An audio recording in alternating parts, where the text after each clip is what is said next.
नमस्कार दोस्तों, मेरे चैनल स्पेशल नॉवेल्स में आपका स्वागत है। अगर आपको ये कहानी पसंद आती है तो इस चैनल को सब्सक्राइब करें और लाइक करें। अगर आप हमें अपनी कहानी जारी रखने के लिए समर्थन देना चाहते हैं तो आप केवल कमेंट बॉक्स में कमेंट करें और हाइप करें। अगर आपको नहीं पता कि हाइप क्या होता है तो हम बता दें, कमेंट सेक्शन को स्लाइड करने पर हाइप का विकल्प मिल जाएगा। तो जल्दी से जाकर हमारे इस चैनल को सपोर्ट करें, धन्यवाद। तो चलिए इस कहानी को शुरू करते हैं।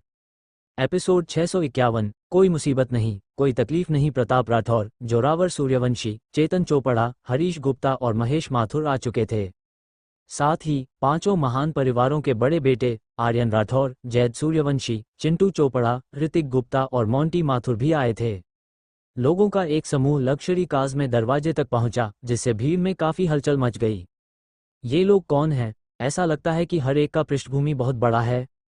मैंने इन्हें मैगजीन में देखा है। ये उत्तर भारत के व्यापार जगत के 5 महान परिवार हैं। हे भगवान, वे सब एक साथ आए हैं। हो क्या रहा है? क्या वे सब वीर वर्मा की वजह से यहाँ आए हैं? हो ही नहीं सकता, वीर का इतना प्रभाव नहीं है। वे जरूर प्रेसिडेंट सिंघानिया के लिए आए होंगे। यहाँ तक कि प्रेसिडेंट सिंघानिया भी पांचों परिवारों के मुखियाओं को एक साथ बुलाने का रुतबा नहीं रखती होंगी, है ना? सिंघानिया ग्रुप बड़ा है, लेकिन पांचों परिवारों जितना अमीर तो नहीं है ना? ये बहुत अजीब है। पांचों महान परिवार एक साथ बधाई देने क्यों आएंगे? और तो और वे अपने बेटों को भी लाए हैं, जो शायद उनके परिवारों के वारिस हैं, जिससे यह एक बहुत महत्वपूर्ण मौका बन गया है। मैं समझ नहीं पा रहा हूँ, सच में चकरा गया हूँ। भीड़ हैरान थी। उनके दिमाग में ऐसे सवाल भर गए थे जिनका वे कोई जवाब नहीं ढूंढ पा रहे थे। वे समझ नहीं पा रहे थे कि स्थिति क्या है। असल में मौजूदा 5 महान परिवारों की अब लोगों के मन में वैसी पहुंच से बाहर वाली छवि नहीं रह गई थी। सिंघानिया ग्रुप पहले ही उत्तर भारत के व्यापार की दुनिया पर हावी हो चुका था और पांचों महान परिवार सिंघानिया ग्रुप के अधीन हो गए थे, जो ये दिखाता है कि सिंघानिया ग्रुप कितना शक्तिशाली है। लेकिन ये जानकारी केवल समाज के ऊंचे तबके के लोगों को ही पता है और पांचों महान परिवारों के परिवार अच्छी तरह जानते हैं कि वीर वर्मा और आन्या सिंघानिया के सामने वे कुछ भी नहीं हैं। राठौर परिवार के बड़े साहब की मृत्यु के बाद पांचों महान परिवारों का गौरव और शान भी उसी के साथ खत्म हो गया था। अब पांचों महान परिवारों के मुखिया और उनके वंशज वीर वर्मा की खुशामद करने के लिए आए थे। वे जानते थे कि वीर का दिल जीतने का मौका बहुत कम मिलता है, इसलिए इस समय वे यशवंत वर्मा के परिवार को खूब इज्जत देने के लिए यहाँ थे, ताकि अप्रत्यक्ष रूप से वीर की चापलूसी कर सकें। उन्हें डर था कि शायद वे वीर और आन्या की सगाई की रस्म में शामिल होने के लायक भी न हो, इसलिए चापलूसी का ऐसा शानदार मौका वे छोड़ना नहीं चाहते थे। अगर वे वीर को बस थोड़ा सा भी अपनी तरफ देखने पर मजबूर कर सकें तो उनकी मेहनत बेकार नहीं जाएगी। अगर आन्या के प्रति उनकी भावनाएं डर की थीं, तो वीर के प्रति यह शुद्ध भय था। मौजूद वीर को 5 महान परिवारों की मौजूदा दुर्दशा के बारे में जानने का सौभाग्य नहीं मिला था। इसलिए पांचों परिवारों के मुखियाओं को देखकर वे स्वाभाविक रूप से चौंक गए थे। उनके दिमाग में पांचों परिवारों का कोई भी सदस्य सिंघानिया ग्रुप के बराबर एक भयानक अस्तित्व था, तो वे चकित कैसे न होते। प्रताप राठौर और अन्य लोग आगे चल रहे थे, जबकि आर्यन राठौर और बाकी लोग उपहार लेकर पीछे पीछे चल रहे थे। इस समय प्रताप राठौर और बाकी लोगों ने जोरावर सूर्यवंशी के पिता की मौत, पांचों परिवारों के बीच अनबन और भारी नुकसान झेला था। अब उनमें कोई अहंकार नहीं बचा था, हर कोई काफी सतर्क और ईमानदार था। सबकी निगाहों के नीचे वो समूह यशवंत वर्मा के घर में चला गया। चेयरमैन सूर्यवंशी, नमस्ते। मेरा बेटा सूर्यवंशी एम्पायर में प्रोजेक्ट मैनेजर के तौर पर काम करता है। मैं आपको अच्छी तरह जानती हूँ। कौन सी हवा आपको यहाँ ले आई? पुराने वर्मा परिवार को आपकी मौजूदगी से सचमुच सम्मानित महसूस हो रहा है। मिश्रा आंटी आगे बढ़ी, मुस्कुराते हुए। उनका बेटा सूर्यवंशी एम्पायर में काम करता था, इसलिए वो स्वाभाविक रूप से सूर्यवंशी परिवार के मुखिया को अच्छी तरह जानती थीं। नमस्ते। और आप? जोरावर सूर्यवंशी थोड़ा रुके, उनके चेहरे पर एक जिज्ञासु भाव था। ये यशवंत वर्मा का घर है, वीर का भी परिवार है, इसलिए उन्हें स्वाभाविक रूप से यहाँ मौजूद सभी को सम्मान देना होगा, जिससे यशवंत वर्मा के परिवार को कुछ इज्जत मिले। वह किसी को नाराज करने की हिम्मत नहीं कर सकते थे। फिर भी उनके दिल में असंतोष पैदा हो चुका था। कितनी नासमझ है। मैं यहाँ उपहार देने, अप्रत्यक्ष रूप से वीर की चापलूसी करने आया हूँ। यह मेरी बेशर्मी से आया है। तुम कहती हो कि मेरे आने से पुराना वर्मा परिवार सम्मानित हुआ? इसके बजाय यह मेरे पुरखों की कब्र से धुआं उठने जैसा है। मेरी क्या हैसियत है कि वर्मा परिवार मुझे महत्वपूर्ण समझे? ऐसा कहकर क्या तुम मुझे फंसा नहीं रही हो? अगर यह खास मौका न होता तो मैं तुम्हें नज़रअंदाज कर देता। मैं तुम्हें निश्चित रूप से समझाता कि मुझे परेशान करने के परिणाम क्या होते हैं। जोरावर सूर्यवंशी ने मिश्रा आंटी को देखा, उनके दिल में बहुत तेज नाराजगी थी। परिवार में उथल पुथल के बाद जोरावर सूर्यवंशी के लिए अपने मौजूदा पद तक पहुंचना आसान नहीं था। वीर ने उनके पिता को मार डाला। नफरत के बजाय जोरावर सूर्यवंशी के मन में वीर के प्रति एक तरह का आभार था। ये ठीक वीर की वजह से ही था कि वह सूर्यवंशी परिवार में सत्ता में आ सके, वरना वो कुछ भी नहीं होते। इसी नजरिए से वह वीर से डरते भी थे और उनका सम्मान भी करते थे। मिश्रा आंटी की कुछ बातें धैर्यपूर्वक सुनने के बाद उनकी दिलचस्पी खत्म हो गई। मिश्रा आंटी का बेटा सूर्यवंशी परिवार के विशाल कारोबार में सिर्फ एक छोटा मैनेजर था, कई में से एक भूमिका, और यह कुछ ऐसा था जिसकी जोरावर सूर्यवंशी परवाह नहीं कर सकते थे। प्रताप राठौर, चेतन चोपड़ा, हरीश गुप्ता और महेश माथुर ने भी मिश्रा आंटी को नाराजगी से देखा। यह विचार कि उनकी यात्रा पुराने वर्मा परिवार के लिए सम्मान लाती है, ये कैसे संभव है? वे यहाँ मोटी चमड़ी लेकर आए हैं, यह उनकी इच्छाओं से परे एक सौभाग्य है। मिश्रा आंटी का ऐसा कहना, क्या यह उनके लिए मुसीबत खड़ी करना नहीं है? वे मन में नाराजगी कैसे नहीं रखते? तुम्हें अपने शब्दों का ध्यान रखना चाहिए। इस खास मौके को देखते हुए हम तुम्हारी अज्ञानता को नज़रअंदाज करते हैं। अगर तुम बकवास करती रहीं तो सावधान रहना। तुम्हारी नज़र में तुम्हारा बेटा बहुत काबिल लग सकता है, लेकिन हमारी नज़र में वो सिर्फ एक छोटा मोटा कीड़ा है, और तुम पुराने वर्मा परिवार को नीचा दिखाने की हिम्मत कर रही हो। लगता है तुम्हें अपनी जान की परवाह नहीं है, जोरावर सूर्यवंशी ने गुस्से में धीमी आवाज में कहा। अब वह देख सकते थे कि मिश्रा आंटी के वर्मा परिवार के साथ अच्छे संबंध नहीं थे, इसलिए उन्होंने कोई रियायत नहीं की। लेकिन उन्होंने फिर भी शिष्टाचार दिखाया। एक छोटे मोटे कीड़े के लिए वह खुले तौर पर असभ्य नहीं हो सकते थे, और उन्होंने सिर्फ एक चेतावनी दी। मिश्रा आंटी अचानक पाले से मुरझाए बैंगन की तरह हो गईं। वो चुपचाप खिसक गईं, उनका दिल जोर जोर से धड़क रहा था। अगर मुसीबत नहीं चाहिए तो मुसीबत खड़ी मत करो। ऐसा करके क्या मैं अपने बेटे के लिए आपदा नहीं बुला रही हूँ? मैं इतनी मूर्ख कैसे हो सकती हूँ? मिश्रा आंटी का चेहरा पीला पड़ गया। उन्हें लगा कि उनका दिल ढोल की तरह बज रहा है। वो कांपते हुए सोचने लगी, वीर इतना काबिल और ताकतवर कैसे हो गया? ऐसा क्यों है? पांचों महान परिवारों के मुखियाओं को उसका नाम ऐसे लेने पर मजबूर करना जैसे वह किसी भगवान की तरह पूजनीय हो। किस लिए? उनकी चालाक आंखों ने भांप लिया। पहले की छोटी सी बातचीत से उन्होंने पांचों महान परिवारों के मुखियाओं की आंखों में वीर के प्रति डर देखा, जिससे उन्हें लगा कि उनका दिल कांप रहा है। मैंने मूर्खतापूर्ण तरीके से वीर के बारे में बुरा भला कहा, यशवंत वर्मा के परिवार पर हमला किया। क्या यह मौत को बुलावा देना नहीं है? मिश्रा आंटी की इच्छा हुई कि वह खुद को कुछ थप्पड़ मारें। एपिसोड 652, एक बड़ा आदमी या एक चींटी। महेश माथुर ने दूर छिपी मिश्रा आंटी पर एक नज़र डाली, जो डर से पहले ही पीली पड़ चुकी थी और पहचानी नहीं जा रही थी, और धीरे से बोले, क्या हम कैजुअली एक शब्द कहकर उस औरत के बेटे को सूर्यवंशी एम्पायर से बाहर निकाल दें? तेज नज़र वाले के लिए यह साफ है कि उसके वर्मा परिवार के साथ बुरे संबंध हैं। हमारी नज़र में एक मामूली मैनेजर सिर्फ एक चींटी की तरह है, जैसे हम वीर साहब की नज़र में चींटियों की तरह हैं। उसने अपनी मूर्खतापूर्ण योजनाओं से हमारे लिए लगभग मुसीबत खड़ी कर दी थी, और हम उसे हल्के में नहीं छोड़ सकते। हमारे आने से वर्मा परिवार की शान बढ़ती है। अगर यह बात वीर साहब तक पहुंच गई और वह नाराज हो गए तो हमें भुगतना पड़ेगा। हरीश गुप्ता भी मिश्रा आंटी के बेटे को सजा देने का इरादा रखते थे। उन्होंने कहा, यह हमारे लिए बहुत बड़ा सम्मान है कि हम मोटी चमड़ी लेकर यहाँ आए हैं। इसे बाद में देखेंगे, अभी के लिए ऐसे मामलों पर चर्चा करना अनुचित है। चेतन चोपड़ा ने अच्छे इरादे से कहा। पांचों परिवार के मुखियाओं में से 3 ने तुरंत इस विचार पर सहमति जताई।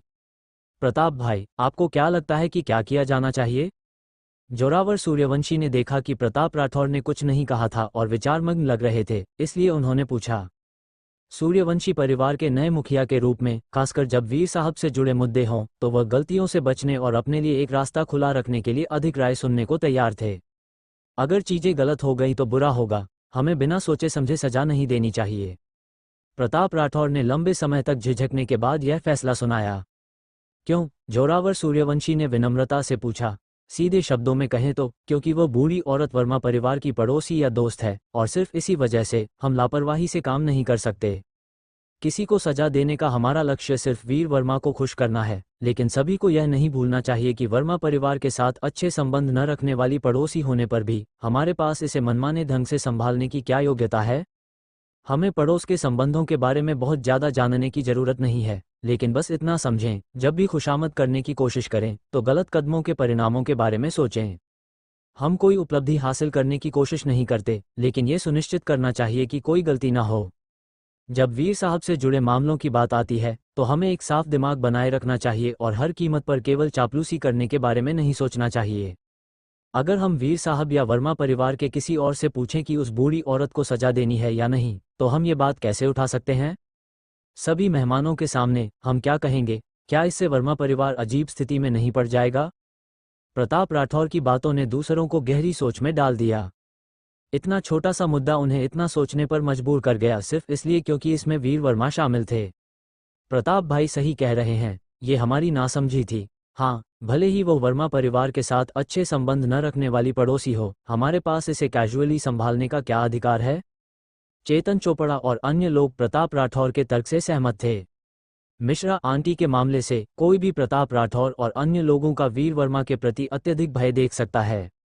सिर्फ एक मामूली मैनेजर, वर्मा परिवार का एक असंगत पड़ोसी, ने उन्हें इतना सोचने पर मजबूर कर दिया। अंतिम निर्णय काफी नाटकीय था। एक चींटी जैसा व्यक्ति, सिर्फ वर्मा परिवार का पड़ोसी होने के कारण, ने उन्हें सतर्क कर दिया, यह उम्मीद करते हुए कि कोई उपलब्धि न हो लेकिन कोई गलती सुनिश्चित न हो, सजा का कोई विचार किए बिना। प्रताप राठौर के पीछे आर्यन राठौर और 4 अन्य लोग थे, जो आज्ञाकारी रूप से उपहार लिए हुए बिना एक शब्द कहे खड़े थे। जब वे आए तो उन्हें बड़ों ने निर्देश दिया था कि वे सभी निर्णय प्रताप राठौर और अन्य लोगों के शब्दों पर आधारित करें और उन्हें कुछ भी नहीं कहना है। इस प्रकार मिश्रा आंटी द्वारा लाई गई नाराजगी को दूर करने के बाद प्रताप राठौर और अन्य लोग अंदर चले गए। पांचों परिवारों के आने से पुराने वर्मा परिवार में हलचल मच जानी चाहिए थी, और फिर भी एक भी व्यक्ति उनका स्वागत करने के लिए बाहर नहीं आया। ये बहुत अजीब लगता है। ये दिखाता है कि पुराने वर्मा परिवार का कितना बड़ा रुतबा है। क्या ये हो सकता है कि सिर्फ वीर वर्मा की वजह से उत्तर भारत के व्यापार जगत के पांचों परिवार झुकने और गिड़गिड़ाने के लायक हैं? भयानक, बहुत भयानक। मैं इसके बारे में बहुत गहराई से सोचने की हिम्मत नहीं कर सकता। वीर वर्मा, उसके पास किस तरह का हुनर है? क्या ये हो सकता है कि वीर वर्मा के पास कुछ असाधारण कौशल हैं? पांचों परिवारों की परछाइयों को देखते हुए सभी का आश्चर्य छिपाए नहीं छिप रहा था। घर के अंदर वर्मा परिवार के पड़ोसी और रिश्तेदार भी थे, और प्रताप राठौर और अन्य लोगों के आने से स्वाभाविक रूप से वे भी सतर्क हो गए। वीर और आन्या, यशवंत वर्मा और सुजाता वर्मा के साथ सभी से बातचीत कर रहे थे। सान्या और रिया वर्मा बहुत पहले ही एक निजी बातचीत के लिए चली गई थीं और सीन से हट गई थीं। आन्या ने जिससे भी बात की, उन सभी लोगों ने एक प्रसन्न और चापलूसी भरा व्यवहार दिखाया। वे बेहद उत्साहित थे, कुछ तो ठीक से बोल भी नहीं पा रहे थे। हे भगवान, यह व्यापार इंडस्ट्री में प्रसिद्ध शीर्ष व्यवसायी प्रेसिडेंट सिंघानिया हैं। वे शांत कैसे रह सकते थे? इसके विपरीत उन्होंने वीर वर्मा के साथ बहुत ही फीका व्यवहार किया, क्योंकि वे नहीं जानते थे कि वीर के पास क्या क्षमताएं हैं, और इसलिए उन्हें कोई दबाव महसूस नहीं हुआ। यशवंत भाई, महत्वपूर्ण लोग आए हैं, क्या हमें सम्मानपूर्वक उनका स्वागत करने नहीं जाना चाहिए? पांचों परिवारों के मुखिया भविष्य के उत्तराधिकारियों के साथ यहाँ हैं। यह एक बहुत बड़ी बात है। किसकी प्रतिष्ठा इतनी महत्वपूर्ण है? यहाँ तक कि प्रेसिडेंट सिंघानिया भी इतना सम्मान नहीं पाती, है ना? आखिर हो क्या रहा है? पांचों परिवारों के मुखिया आखिर किसके लिए यहाँ आए हैं? यशवंत वर्मा के आसपास के दोस्त चकित थे, उनके दिमाग सवालों से भरे हुए थे। वे यशवंत वर्मा के चारों ओर मंडरा रहे थे, बेचैन थे और जल्दी जल्दी बोल रहे थे। यशवंत वर्मा और सुजाता वर्मा भी आश्चर्य से भरे थे, सोच रहे थे, क्या ये हो सकता है कि पांचों परिवारों के लोग आन्या के लिए यहाँ आए हैं?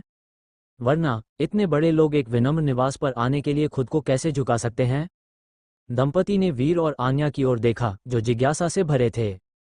बाकी सभी बाहर जाकर उनका स्वागत करने के लिए उत्सुक थे, लेकिन जब मेजबानों ने कुछ नहीं कहा था, तो वे अपने दम पर कार्य करने की हिम्मत कैसे कर सकते थे?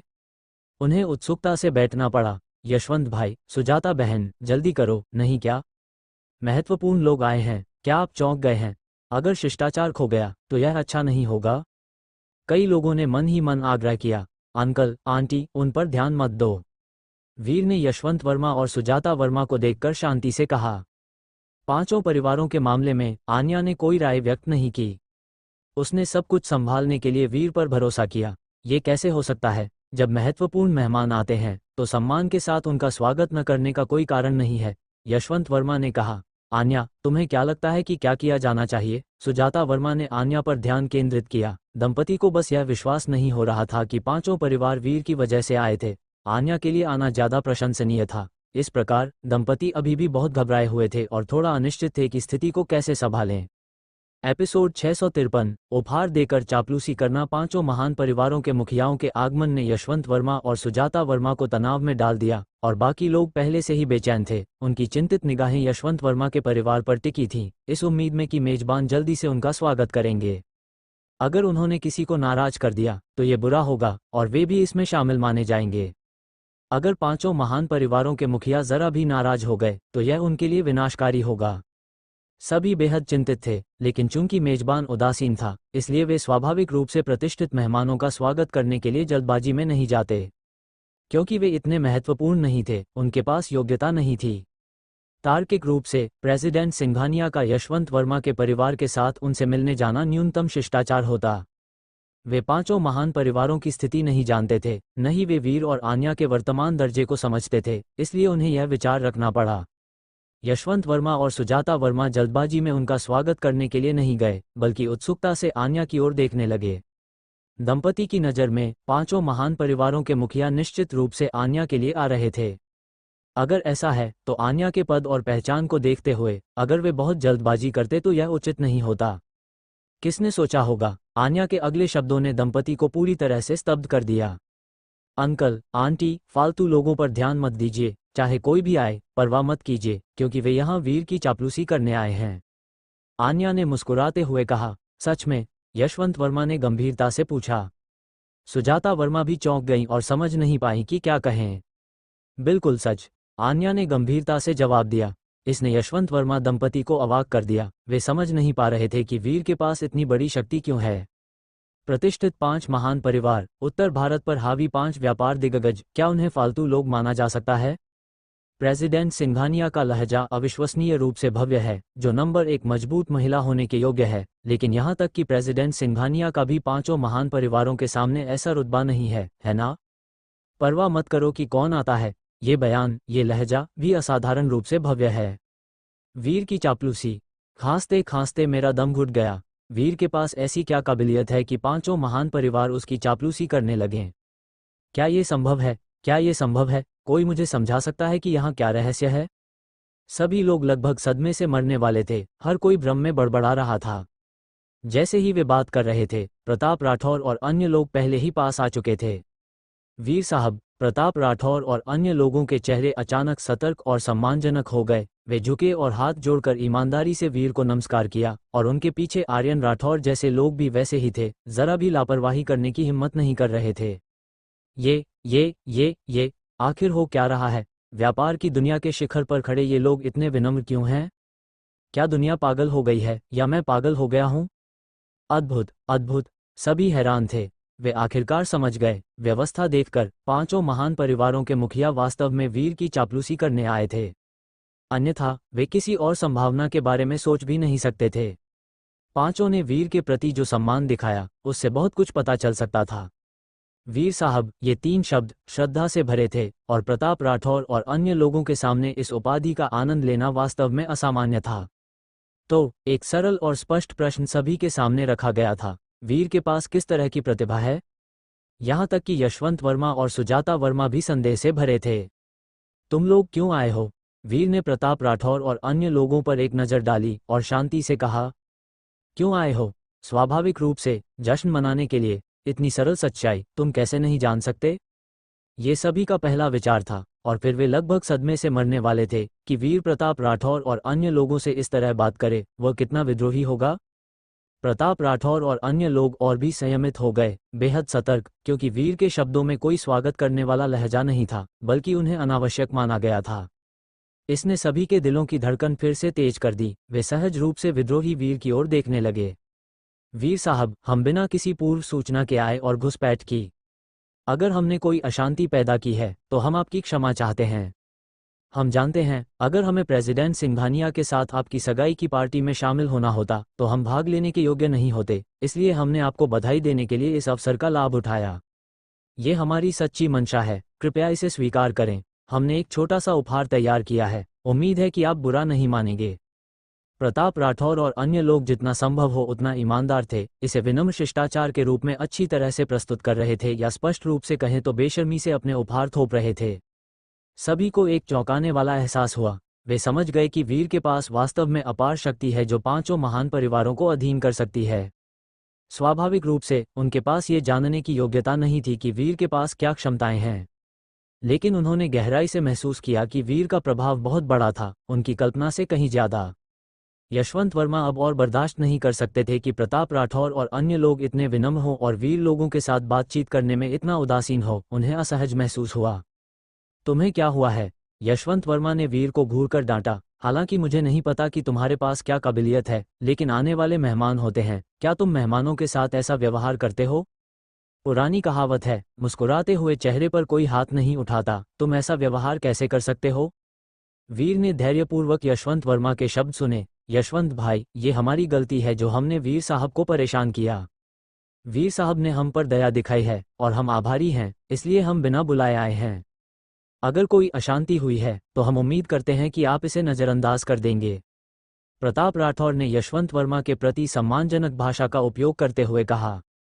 वे स्वाभाविक रूप से नहीं चाहते थे कि वीर की यशवंत वर्मा द्वारा आलोचना की जाए, इसलिए वीर के लिए बोलना और उसकी चापलूसी करना सुविधाजनक था, है ना?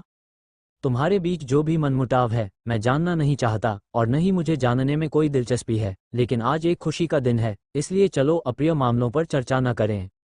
आप मेहमान हैं और मेरा वर्मा परिवार स्वाभाविक रूप से आपका गर्मजोशी से स्वागत करता है। यशवंत वर्मा ने दृढ़ता से कहा। यशवंत भाई की दयालुता सराहनीय है। हमने कुछ उपहार तैयार किए हैं, उम्मीद है कि आप बुरा नहीं मानेंगे और उन्हें स्वीकार करेंगे। प्रताप राठौर और अन्य लोगों ने सम्मानपूर्वक बात की, फिर अपने पीछे संकेत दिया, जिससे आर्यन राठौर और अन्य लोगों ने तुरंत उपहार बक्से प्रस्तुत किए और ढक्कन खोले। एक विनम्र उपहार, कोई खास महत्व नहीं। यशवंत भाई, कृपया मना न करें। प्रताप राठौर और अन्य लोगों ने तत्काल जोर दिया, इस डर से कि यशवंत वर्मा स्वीकार नहीं करेंगे। उस जैट का रंग, ये बहुत बढ़िया है। वह कंगन बहुत सुंदर है। वह मोतियों की माला बस एक कलाकृति है, एक उत्तम कृति है। ये कुछ उपहार सादे लेकिन गहरे हैं, हर एक खजाना है। सबसे सस्ता भी लगभग 1 करोड़ का होगा। वास्तव में समृद्ध 5 महान परिवार, उनके उपहार प्रभावशाली हैं। सभी की आंखें चकाचौंध हो गईं, फुसफुसाहटों की आवाजें फूट पड़ीं, हर व्यक्ति विस्मय और ईर्ष्या से हौंफ रहा था। एपिसोड 654। जब मैंने बचपन में तुम्हें दूध पिलाया था। जब प्रताप राठौर के समूह के 5 उपहार सामने आए तो उन्होंने सभी को विस्मय में डाल दिया। ये उपहार अविश्वसनीय रूप से कीमती थे, हर एक का मूल्य अथाह था। असल में वे 5 और भी महंगे उपहार ला सकते थे, लेकिन उन्होंने ऐसा नहीं किया। उन्होंने ध्यान से कुछ सादे लेकिन गहरे अर्थ वाले टुकड़े चुने। बेशक ये उपहार यशवंत वर्मा, सुजाता वर्मा और रिया वर्मा के लिए थे, और साथ ही वीर का दिल जीतने के लिए भी तैयार किए गए थे। वे वीर और प्रेसिडेंट सिंघानिया को कीमती उपहार देने के बारे में नहीं सोच रहे थे, क्योंकि क्या वे दोनों उन्हें स्वीकार करेंगे, यह एक बात थी, लेकिन क्या उपहार उनके मानकों पर खरे उतरेंगे, ये दूसरी बात थी। जैसे ही उन्होंने इन उपहारों को देखा, वहां मौजूद सभी लोग हौंफने लगे और स्तब्ध रह गए। यशवंत वर्मा और सुजाता वर्मा ने एक दूसरे को देखा और अचानक खुद को एक दुविधा में पाया। वे नहीं जानते थे कि उन्हें ये उपहार स्वीकार करने चाहिए या नहीं। अगर वे करते तो उन्हें चिंता थी कि वीर लोगों का एहसानमंद हो जाएगा। आखिरकार दूसरों का खाना खाने पर मुंह नरम हो जाता है और उनके उपहार लेने पर हाथ छोटे हो जाते हैं। लेकिन अगर वे उन्हें स्वीकार नहीं करते तो ये प्रताप राठौर और उनके 5 लोगों के समूह के लिए शर्मनाक होता। इसलिए दंपति अनिश्चित थे कि क्या करें। वीर, तुम क्या सोचते हो? सुजाता वर्मा ने धीरे से पूछा। उनके सलाह लेने के रवैये ने प्रताप राठौर के समूह को तनाव में डाल दिया। उनमें से हर एक बेसब्री से वीर की ओर देख रहा था, अस्वीकृति से डर रहा था। अगर ऐसा होता तो बेइज्जती होना एक छोटी सी बात होती, लेकिन अगर उनके उपहार देने का काम वीर को नाराज कर देता तो यह उनके लिए विनाशकारी होता। इतने कीमती उपहार, जो कोई भी उन्हें नहीं चाहेगा, वो असामान्य होगा। हालांकि अगर पुराना वर्मा परिवार कहता है कि वे उन्हें स्वीकार नहीं करेंगे, तो वे सचमुच ऐसा ही करते हैं। 5 प्रमुख परिवारों के प्रतिष्ठित मुखियाओं को ये डर है कि उनके उपहार स्वीकार नहीं किए जाएंगे। ये लोगों को अवाक कर देता है। सभी कड़वी हंसी हंसे। स्वीकार कर लो, वीर ने सिर हिलाया। वो यशवंत वर्मा और सुजाता वर्मा की चिंताओं को समझ गया था। वे आखिरकार उसी के बारे में सोच रहे थे। लेकिन वो ऋणी महसूस नहीं करेगा। ज्यादा से ज्यादा प्रताप राठौर के 5 लोगों को उसकी नज़र में एक अच्छी छाप मिलेगी। तभी यशवंत वर्मा और सुजाता वर्मा ने उपहार स्वीकार किए। प्रताप राठौर और उनके 5 लोगों के समूह ने राहत की सांस ली, आसानी से मुस्कुराते हुए। उन उपहारों में से कोई भी मेरे बेटे की कई सालों की तनख्वाह के बराबर हो सकता है। भीड़ में मिश्रा आंटी का दिल धड़क रहा था, उनका चेहरा पीला पड़ गया था। उनका बेटा भले ही सक्षम हो, लेकिन उसकी वार्षिक तनख्वाह अभी तक 10 लाख नहीं थी। उन्होंने जो कुछ उपहार देखे, उनकी न्यूनतम कीमत 1 करोड़ थी। ये दिखाता था कि उनके और पुराने वर्मा परिवार के बीच कितना बड़ा अंतर था। मैं कितनी हास्यास्पद थी, घमंड से वीर का मजाक उड़ा रही थी और पुराने वर्मा परिवार को नीचा दिखा रही थी। क्या मैं मौत को बुलावा नहीं दे रही थी? मिश्रा आंटी ने चिंतित होकर सोचा। जिस तरह से 5 प्रमुख परिवार पुराने वर्मा परिवार के साथ व्यवहार करते हैं, उसे देखकर मेरा बेटा कितना भी सक्षम क्यों न हो, उनकी नज़र में वो अभी भी एक चींटी है। अगर सूर्यवंशी परिवार कोई भी नाराजगी दिखाता है, तो मेरे बेटे की मेहनत से हासिल की गई उपलब्धियां खत्म हो जाएंगी, सब मेरी गपशप की वजह से, मेरे बेटे के भविष्य को नुकसान पहुंचाते हुए। मैं कितना बेशर्मी से व्यवहार करती हूँ। मिश्रा आंटी अब विशेष रूप से असहाय महसूस कर रही थीं। आमतौर पर अगर लोग उन पर गपशप का आरोप लगाते तो वो जमकर मुकाबला करती, लेकिन अब उन्हें ये स्वीकार करना पड़ा कि उनकी गपशप ने वास्तव में परेशानियां लाई थीं। वह नहीं चाहती थी कि उनकी बकबक उनके बेटे के लिए आपदा लाए, उसके करियर और भविष्य को प्रभावित करे। अगर उनके बेटे ने वह सब कुछ खो दिया जिसके लिए उसने संघर्ष किया था, तो वह अपना आध्यात्मिक सहारा और जिस आत्मविश्वास पर वह इतराती थीं, खो देंगी। अगर उनका बेटा उनके बारे में शिकायत करता, तो उनके पास जीने का कोई रास्ता नहीं होता। तो सभी दबावों के तहत मिश्रा आंटी अचानक हवा निकल गईं। तुम्हारे साथ सही हुआ, सिर्फ इसलिए दूसरों को नीचा देखने के लिए कि तुम्हारा बेटा कुछ हद तक सक्षम है। अब तुम एक ईंट की दीवार से टकराए हो और तुम भुगतने के लायक हो। कुछ लोगों ने मिश्रा आंटी की दुर्दशा को खुशी के साथ देखा। दूसरी तरफ यशवंत वर्मा ने शिष्टाचार से प्रताप राठौर और उनके 5 लोगों के समूह से कहा, कृपया जल्दी से बैठ जाइए। उपहार स्वीकार कर लेने के बाद बेशक उन्हें इन सम्मानित मेहमानों का ध्यान रखना था। धन्यवाद यशवंत भाई, प्रताप राठौर के 5 लोगों के समूह ने विनम्रता से जवाब दिया, लेकिन वास्तव में बैठे नहीं। जब प्रताप राठौर का समूह अंदर आया तो सभी चौंक गए और खड़े हो गए। वे अभी भी खड़े थे। सभी लोग कृपया बैठ जाए, खड़े रहने की कोई जरूरत नहीं है। सुजाता वर्मा ने आग्रह किया। पुराने वर्मा परिवार के पड़ोसियों और रिश्तेदारों ने आखिरकार फिर से बैठना शुरू कर दिया। प्रताप राठौर के 5 लोगों के समूह को अजीब लगा, वे अनिश्चित थे कि बैठें या नहीं, बेहद असहज महसूस कर रहे थे। उन 5 ने वीर की ओर देखा, जैसे उसके निर्देश का इंतजार कर रहे हों। वे वीर के संकेत के बिना बैठने की हिम्मत नहीं कर सकते थे। उन्होंने बैठने के इशारे किए, लेकिन अभी तक वास्तव में बैठे नहीं थे। तुम लोग मुझे क्यों देख रहे हो? अगर तुम्हारे पास समय है तो बैठ जाओ। अगर तुम व्यस्त हो तो अपने काम पर जाओ, वीर ने बेरुखी से कहा।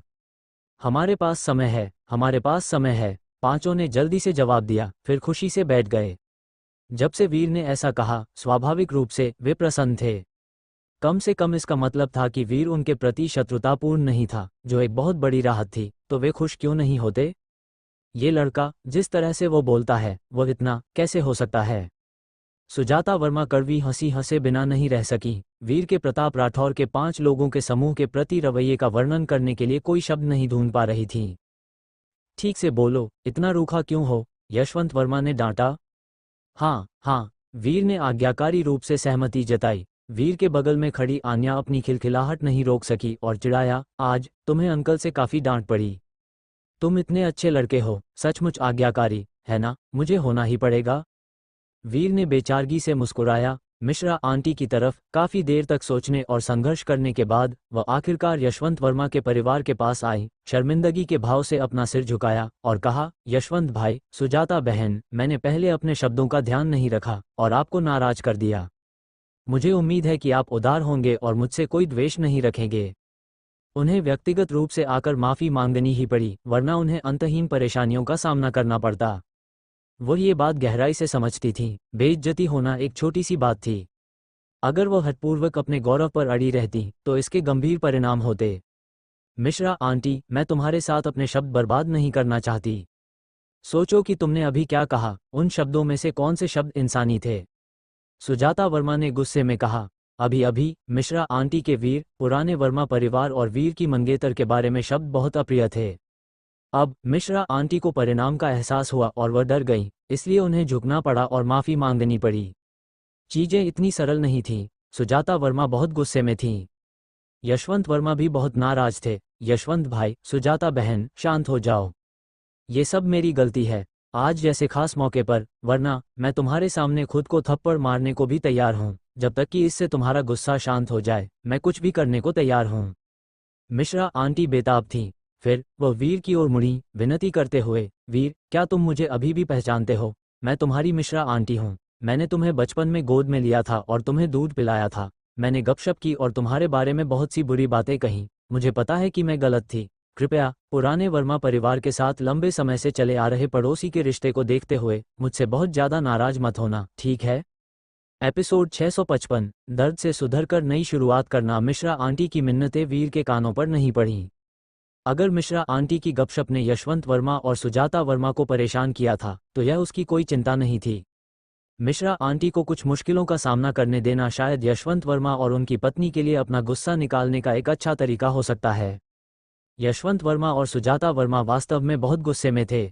मिश्रा आंटी के शब्द इतने अप्रिय थे और उन्होंने वीर और आन्या को भी इसमें घसीट लिया था। यही बात दंपति को सबसे ज्यादा नाराज कर रही थी। दंपति स्वाभाविक रूप से मिश्रा आंटी पर कोई दया नहीं दिखाते। ये देखकर कि वीर ने क्षमा करने की शक्ति यशवंत वर्मा और उनकी पत्नी को हस्तांतरित कर दी है, मिश्रा आंटी ने कुशलता से विनती की, यशवंत भाई, सुजाता बहन, मैं आपकी महानता को देखने में असफल रही और आपको नाराज कर दिया। मुझे उम्मीद है कि आप उदार होंगे। आप मुझसे जैसे भी माफ़ी मंगवाना चाहें, मैं तैयार हूँ। अभी मैं केवल अपना स्वाभिमान निगल सकती हूँ और आपकी क्षमा मांग सकती हूँ। मिश्रा आंटी के शब्द सीधे थे। उन्होंने अपनी सभी गलतियों को स्वीकार कर लिया। उनके पास ऐसा करने के अलावा कोई चारा नहीं था। प्रताप राठौर और अन्य लोगों के सामने अगर उन्हें माफ़ी नहीं मिली, तो सिर्फ वीर को खुश करने के लिए उनके एक शब्द पर उनका बेटा खत्म हो जाएगा। वह चिंतित कैसे नहीं होती? अब तुम डर गई। अगर मेरा वीर इतना सफल नहीं होता, तो तुम्हारा रवैया निश्चित रूप से अलग होता। मैं तुमसे बहस नहीं करना चाहती, लेकिन कभी कभी तुम बहुत आगे बढ़ जाती हो, सुजाता वर्मा ने नाखुशी से कहा। दंपति अच्छी तरह समझ गए थे कि मिश्रा आंटी किस बात से डर रही थीं। हाँ हाँ, सिर्फ बहुत आगे नहीं, बल्कि बिल्कुल कृतघ्न, मिश्रा आंटी ने दयनीय रूप से उत्तर दिया। ठीक है, हम अपनी शक्ति का इस्तेमाल तुम्हें धमकाने के लिए नहीं करना चाहते। ईमानदारी से कहूँ तो तुम्हारे लिए जीवन आसान नहीं रहा है, इसलिए हम कोई द्वेष नहीं रखेंगे। तुम्हारे कहने के आधार पर कि हम पुराने पड़ोसी हैं, कोई भी कहासुनी या नाखुशी एक छोटी सी बात है। थोड़ी देर सोचने के बाद यशवंत वर्मा ने शालीनता से बात की। मिश्रा आंटी लगभग रोने को थी। तुम्हारे लिए जीवन आसान नहीं रहा है। शब्दों ने उन्हें गहराई से छू लिया, उन्हें कई बातें याद दिला दी। यशवंत वर्मा के शब्दों के पीछे वास्तव में एक कारण था। मिश्रा आंटी ने अपने पति को जल्दी खो दिया था और उनके बेटे की शिक्षा केवल पड़ोसियों की मदद से पूरी हुई थी। इस दौरान मिश्रा आंटी ने कई तिरस्कारपूर्ण नज़रें सहीं। उन्होंने पड़ोसियों की मदद को दान माना। जब उनका बेटा अभी तक सफल नहीं हुआ था, तो वह उन लोगों की आभारी थी जिन्होंने उनकी मदद की थी। एक बार जब उनके बेटे ने सफलता हासिल कर ली, तो वह घमंडी हो गई, दूसरों को नीचा देखने लगी, जैसे कि आंतरिक असंतोष को बाहर निकाल रही हो और उन लोगों पर हमला कर रही हो जिन्होंने उनकी मदद की थी, उन्हें अपने कठिन अतीत की याद दिलाने वाले के रूप में देख रही थी। यशवंत भाई इतने दयालु हैं, मुझे पूरी तरह से शर्मिंदा और प्रबुद्ध महसूस हो रहा है। कई सच्चाइयों का एहसास हो रहा है। मैंने हाल के वर्षों में वास्तव में बहुत बुरा व्यवहार किया है। थोड़े से पैसे को मेरे घमंड को बढ़ाने दिया और कई लोगों को नाराज किया जो वास्तव में मेरी परवाह करते थे। मिश्रा आंटी स्पष्ट रूप से यशवंत वर्मा की क्षमा का कारण समझ गईं और वह भावनाओं से भर गईं। माफी मिलने के बाद मिश्रा आंटी ने उन्हें धन्यवाद दिया और फिर दूसरों की ओर मुड़ी। अंकल, मैं गलत थी, मिश्रा आंटी ने 50 के दशक के एक आदमी से कहा, लगभग रोते हुए। गलती करना इंसान का काम है, लेकिन सुधारना भगवान का। आखिरकार हम पड़ोसी हैं, हम परिवार हैं। दयालु मिश्रा दीदी वापस आ गई हैं और मैं खुश हूँ। गपशप करने वाली मिश्रा दीदी की तुलना में पुरानी वाली, जिसमें इंसानियत थी, ज़्यादा पसंद है। यशवंत भाई के जीवन की कठिनाइयों के बारे में शब्द दिल को छू गए। उस आदमी ने आह भरी और मिश्रा आंटी को माफ़ कर दिया। मिश्रा आंटी ने अपना मन फिर से केंद्रित किया और एक एक करके दूसरों से माफ़ी मांगने गईं। उन्होंने अपना घमंड किनारे रख दिया, अपना नकाब उतार दिया और माफ़ी मांगने के लिए अपना सम्मान छोड़ दिया। बदले में उन्हें दूसरों का सम्मान मिला, जो उन्हें अपने मामूली गौरव से ज़्यादा ठोस लगा। अब दोषी महसूस नहीं हो रहा था। शुक्र है कि हमने मिश्रा आंटी के बेटे पर गुस्सा नहीं निकाला। अगर हमने वर्मा परिवार को खुश करने के लिए उसे नौकरी से निकालने के लिए एक कॉल किया होता तो हमने गलत घोड़े पर दांव लगा दिया होता। जोरावर सूर्यवंशी ने बचे हुए डर के साथ सोचा। कृतज्ञता से प्रताप राठौर को देखते हुए कहा, प्रताप भाई की चेतावनी के लिए धन्यवाद, वरना हमने एक बहुत बड़ी गलती कर दी होती। वर्मा परिवार का चरित्र सीधा है, खासकर यशवंत वर्मा जो न्याय से भरे हैं। वो तर्क के साथ खड़े होते हैं, गलत होने पर डांटते हैं, और जब दूसरे दयालु होते हैं तो सहानुभूति और दया दिखाते हैं। प्रताप राठौर ने विश्लेषण करते हुए कहा, मिश्रा आंटी का अतीत और वर्तमान दुनिया अलग है, कारणों से। यशवंत वर्मा अपने पुराने पड़ोसी से असंतोष के बावजूद हमेशा सहानुभूति का दिल रखते हैं। उनके शब्दों ने मिश्रा आंटी के दिल के बदलाव को प्रेरित किया, क्षमा और दया दिखाते हुए उन्हें सही और गलत को समझने में मदद की। बेशक मिश्रा आंटी ने पूरी तरह से दयालुता नहीं खोई है, वरना इतना बड़ा बदलाव नहीं होता। भले ही यहाँ कोई भी वर्मा परिवार से असंतुष्ट लोगों को निशाना बनाकर वीर का पक्ष लेना चाहता हो, हमें सावधान रहना होगा। हमें पहले से परिणामों पर विचार करने की जरूरत है। हमारे पास क्या अधिकार है, हमारे पास क्या योग्यता है कि हम वर्मा परिवार के खिलाफ द्वेष रखने वालों के खिलाफ खड़े हों। अंत में ये सिर्फ पड़ोस या दोस्ती के विवाद हैं, और अगर हम दखल देते हैं तो हम निश्चित रूप से चीजों को बदतर बना देंगे, जिससे प्रतिकूल प्रभाव पड़ेगा। प्रताप राठौर के शब्दों ने जोरावर सूर्यवंशी, चेतन चोपड़ा, हरीश गुप्ता और महेश माथुर की सच्ची प्रशंसा जीती। ये जानना महत्वपूर्ण है कि कुछ समय पहले ही जोरावर सूर्यवंशी और अन्य लोगों ने मिश्रा आंटी के बेटे को सजा देने का इरादा किया था। केवल प्रताप राठौर इस सरल सत्य को समझते हुए ने उनके छिपे हुए उद्देश्यों को रोका। तथ्यों ने साबित कर दिया कि प्रताप राठौर सही थे। वास्तव में उन्होंने आने से पहले अपना होमवर्क अच्छी तरह से कर लिया था, वीर को नाराज करने से डरते हुए। पांचों परिवारों में माथुर परिवार लंबे समय से सिंघानिया ग्रुप का जागीरदार रहा था। राठौर परिवार के बड़े साहब की चुनौती के दौरान राठौर परिवार ने नेतृत्व किया, चोपड़ा और गुप्ता परिवारों ने पीछा किया। बड़े साहब की मौत ने राठौर परिवार को सबसे बड़ा नुकसान पहुंचाया और सिंघानिया ग्रुप से सबसे बड़ी द्वेष की संभावना रखी। राठौर परिवार के अस्तित्व को सुनिश्चित करने के लिए प्रताप राठौर ने लापरवाही करने की हिम्मत नहीं की, यहाँ तक कि सबसे छोटे मामलों पर भी उन्होंने सावधानी से विचार किया, इस डर से कि राठौर परिवार को उत्तर भारत से निकाल दिया जाएगा। अब मुझे क्या करना चाहिए? जोरावर सूर्यवंशी ने विनम्रता से सलाह मांगी। तुम्हें आभारी होना चाहिए कि वर्मा परिवार के पुराने पड़ोसी का बेटा सूर्यवंशी की कंपनी में काम करता है। तुम मिश्रा आंटी के बेटे के पद और स्थिति को उचित रूप से बढ़ावा दे सकते हो ताकि मिश्रा परिवार स्वाभाविक रूप से वर्मा परिवार की दयालुता को याद रखे, अनजाने में वर्मा परिवार को खुश करे और वीर से दोस्ती करे। प्रताप राठौर ने विश्लेषण किया। जोरावर सूर्यवंशी इतनी जोर से मुस्कुराए कि वह अपना मुंह बंद नहीं कर सके। एपिसोड 656। फौलाद जी बनाम यशवंत वर्मा। प्रभावशाली नंबर प्लेटों से सजी मिलिट्री गाड़ियों का एक काफिला वर्मा परिवार के निवास के प्रवेश द्वार पर रुका। इस दृश्य ने एक बार फिर भीड़ में हंगामा खड़ा कर दिया, जो मदद नहीं कर सके लेकिन ध्यान से सिर घुमाकर देखने लगे।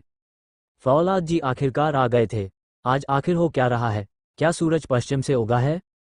पहले पांचों महान परिवारों के मुखिया अपने युवा बेटों को लेकर यहां आए, और अब कोई और बड़ा शॉट आ गया है। पुराने वर्मा परिवार के साथ क्या हो रहा है? वीर वर्मा में ऐसी कौन सी धरती हिला देने वाली प्रतिभा है कि इतने सारे लोग मिलने आ रहे हैं? मैं समझ नहीं पा रहा हूँ, सच में नहीं समझ पा रहा हूँ। चीजें और भी उलझती जा रही हैं। अगर आसमान भी गिर पड़ता तो भी यह इतना बड़ा नहीं होता। मिलिट्री आखिर वर्मा परिवार से मिलने कैसे आ सकती है? क्या ये हो सकता है कि वे भी वीर वर्मा के लिए आए हैं? वो बच्चा बस बहुत ही असाधारण है। देखो, मिलिट्री की वर्दी में वह आदमी, उसके कंधे पर जो प्रतीक चिन्ह है वो एक जनरल का रैंक है।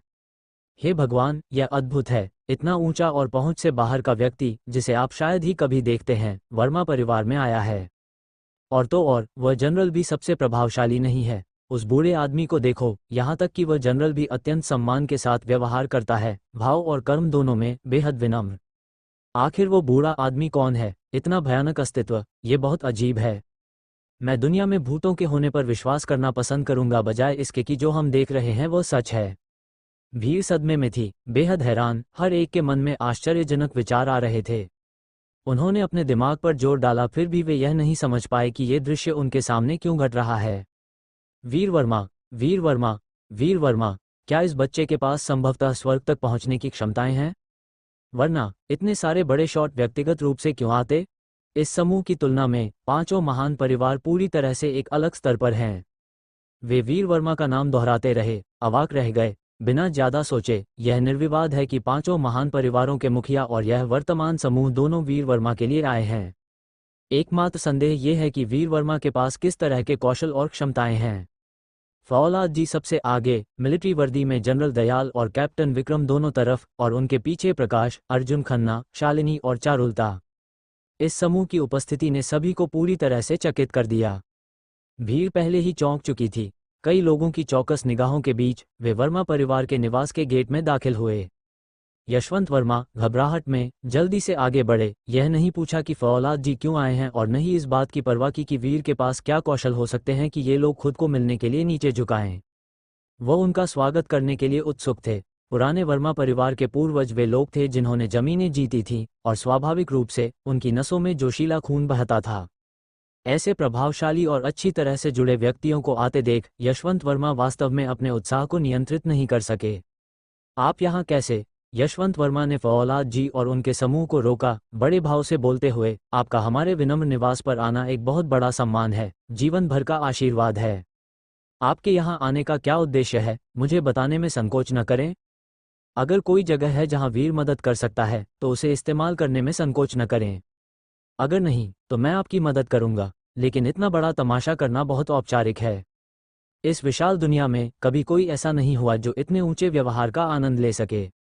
आपने वीर को बहुत ज्यादा सम्मान दिया है।